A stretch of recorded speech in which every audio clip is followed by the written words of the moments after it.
Sumano jeli don Mori Sumano ye mɔgɔ ye mɔgɔ min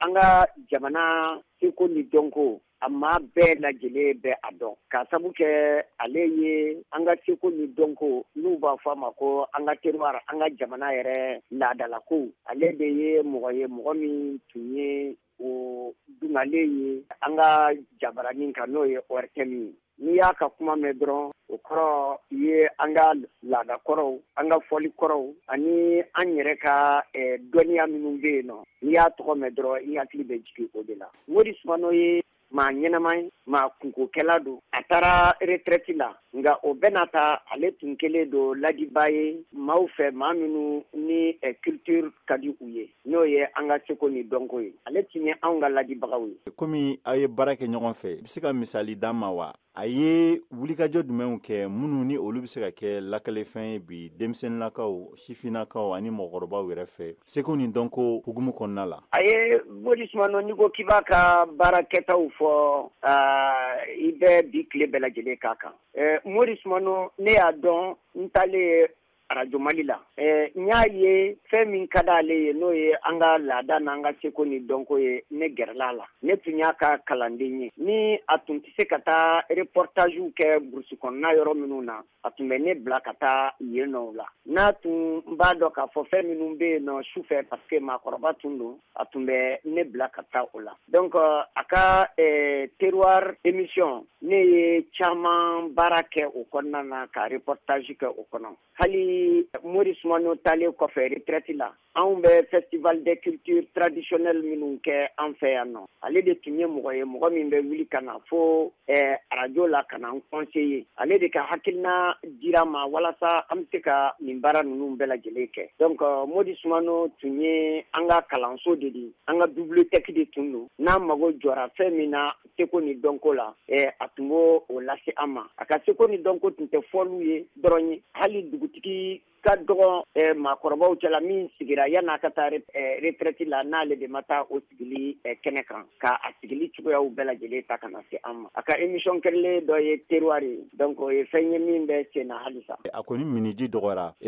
a ka minini dɔgɔyali min filɛ nin a bɛna se ka kɔlɔlɔ jumɛn lase Mali seko ani dɔnko ma hali ni a y'a sɔrɔ a tun bɛ sɛngɛlafiɲɛ bɔ la. Amadu an pateba tun bɛ kuma min fɔ o de selen filɛ an ma nin ye ni maakɔrɔba kelen sara o ye dɔnni bulon dɔ datugulen ye an ka dɔnni bulonba dɔ de datugulen ye nin ye an tun bɛ n'an tɛ fɛn min dɔn an ma fɛn min ye an tun bɛ boli ka taa gɛrɛ maa min na n'a tun b'a ɲɛfɔ an ɲɛna o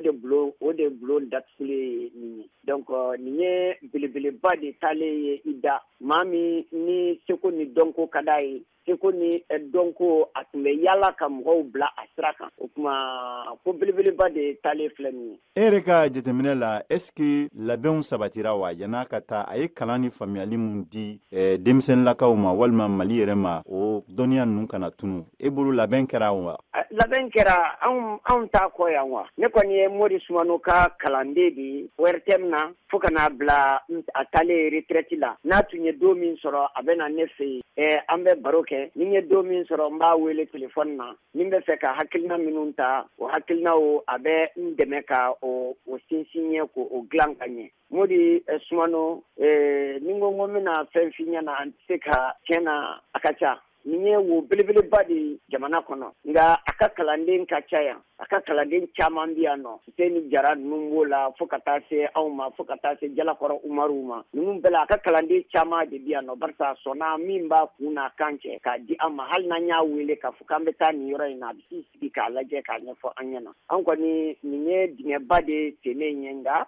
a nakun ma kɛ gansan ye dugukolo kan k'a sabu kɛ a ye maa caman kalan ne yɛrɛ y'a ka kalanden dɔ ye a bɛ fɛn minnu kɛ ne yɛrɛ bɛ se ka caman k'a la. Ne ka bɔ kuma la e bɛ weleweleda jumɛn kɛ ka ɲɛsin mɔgɔ minnu bɛ seko ni dɔnko kɔnɔ sifinnakaw ani faamaw ka ɲɛsin ni ɲɔgɔnna fitinɛ yelenbaw ma yanni u ɲɛ ka datugu mun de kan ka kɛ n'o ma kɛ hali. Ayiwa an ka jamana kɔni ye ɲinan sa ta ko seko ni dɔnko sa wa seko ni dɔnko san a kɛlen filɛ ye nin ye k'a sabu kɛ seko ni dɔnko tigilama belebeleba dɔ de taalen filɛ i da nin san in kɔnɔ seko ni dɔnko san Modi Sumano y'a kɛ cogoya min na a y'a seko ni dɔnko jara ye cogoya min na an bɛ fɛ an ka jamana fana ka o taamasiyɛn dɔ ta a ka seko ni dɔnko kɛ a taala ye a kana kɛ dala kuma ye ten seko ni dɔnko o ye an yɛrɛbakun de ye ni fɛn bɛɛ tununa adamaden na fɛn kelen min bɛ to i bolo o y'i ka laadaw i ka seko ani ka dɔnkow ye n'o y'i ka culture ye ni fɛn bɛɛ banna mɔgɔ bolo ni fɛn bɛɛ tiɲɛn'i bolo fɛn min bɛ se ka nafa ɲɛ ye o ye seko ni dɔnko ye o tuma maliyɛn yɛrɛ bɛ fan o fan diɲɛ kɔnɔ a ka to ka an ka seko ni dɔnko k'o kɛ aw ka laadaw ye aw k'an ka fɔliw lamɛn maaw ɲɛna k'an ka gulokiw don mɔgɔw ɲɛna ka an yɛrɛ kɛcogoya kɛ mɔgɔw ɲɛna Mori Sumano ye o de sira yira anw na o tuma an b'o de ɲini aw bɛɛ lajɛlen fɛ